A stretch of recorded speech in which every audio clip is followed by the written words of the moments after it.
ఎన్టీఆర్ జిల్లా తిరువూరు రెవెన్యూ కార్యాలయం వద్ద సిఐటియు ఆధ్వర్యంలో అంగన్వాడీ వెల్ఫేర్ల రెండో రోజు రిలే నిరాహార దీక్షలు అంగన్వాడీల వెల్ఫేర్స్ వేతనాలను 26,000కు పెంచాలని డిమాండ్ చేశారు. గ్రామీణ ప్రాంతాల్లో సంక్షేమ పథకాలు అందడం లేదంటూ అంగన్వాడీ వెల్ఫేర్లు ఆందోళన చేపట్టారు. నెలకు ఇచ్చే 7,000 జీతం చాలడం లేదని ఆవేదన వ్యక్తం చేశారు. అంగన్వాడీ ఆయాలు మార్చి 2వ తేదీన విజయవాడలో జరిగే మహాధర్నా కార్యక్రమంలో పాల్గొని ప్రభుత్వంపై క్రిస్టల్ తీసుకొస్తామని సిఐటియు జిల్లా కార్యదర్శి వెంకటేశ్వరరావు తెలిపారు.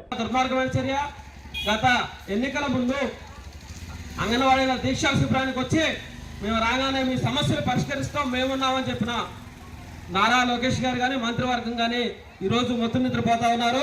తక్షణమే అంగన్వాడీల సమస్యలు పరిష్కరించాలని, లేని పక్షంలో రేపు మార్చి 2వ తారీఖున విజయవాడ వచ్చి సమస్య పరిష్కారం అయ్యే వరకు విజయవాడలో ఉంటాం.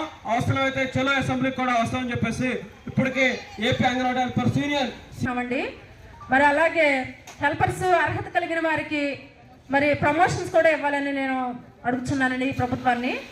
మరియు మరి అంగన్వాడీకి సంక్షేమ పథకాలు రావట్లేదండి, గ్యాస్ బిల్లులు రావట్లేదు. అదేమంటే మీరు ఎంప్లాయీస్ అని మాకు ఒక బిరుదు ఒకటి ఇచ్చారు, మరి దాని తగ్గట్టు జీతాలు కూడా ఉండాలి కదా మాకు.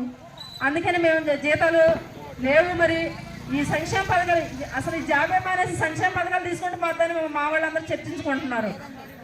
కాబట్టి సంక్షేమ పథకాలు దయచేసి మా పిల్లలకి స్కాలర్షిప్లు అయితేనేమి, లేకపోతే మా గ్యాస్ బిల్లులు అయితేనేమి, కరెంట్ బిల్లులు కూడా మాకు కరెంట్ బిల్లు కూడా లేవండి. ఎస్సీ ఎస్టీ వాళ్ళకి కరెంట్ బిల్లు కూడా కట్ చేసేసారు. మేము ఆఫీసుల చుట్టూ తిరిగాము, మరి మెమరాండాలు ఇచ్చాము, మండల ఆఫీసులలో మెమరాండాలు కూడా అందజేసాము అధికారులకి. ఇదిగో అదిగో మీ సమస్యలు పరిష్కరిస్తామన్నారు, కానీ మరి ఇంతవరకు దాని గురించి మా గురించి పట్టించుకున్న వాళ్ళు ఎవరో లేరు.